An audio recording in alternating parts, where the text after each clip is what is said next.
साहिवाल से सीसीटीवी पाकिस्तान के नुमाइंदे खसूसी अरशद सरदार चौधरी की रिपोर्ट के मुताबिक ईद उल अजहा के मौका पर मुसाफिरों से ओवरचार्जिंग और गाड़ियों की ओवरलोडिंग की रोकथाम के लिए सेक्रेटरी RTA मुतहरिक हुकूमत पंजाब की जारी करदा किरायानामों से ज़ायद वसूली पर ट्रांसपोर्टर्स के खिलाफ सख्त कार्रवाई होगी। फिटनेस सर्टिफिकेट और रूट परमिट के बगैर कोई गाड़ी सड़क पर नहीं चलेगी।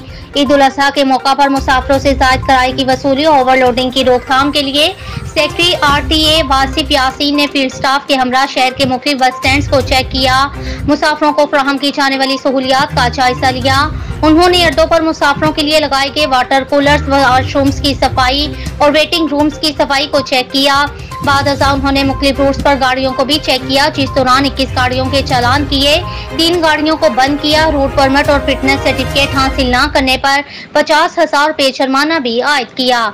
उन्होंने बताया 100 से ज्यादा मुसाफिरों से वसूल किया गया, जायद किराया भी इन्हें वापस करवाया गया। मुसाफिरों से जायद किराया वसूल करने वाले ट्रांसपोर्टर्स के खिलाफ बिला इम्तियाज कार्रवाई होगी। फिटनेस सर्टिफिकेट और रूट परमिट के बगैर किसी गाड़ी को सड़क पर चलने की इजाजत न होगी।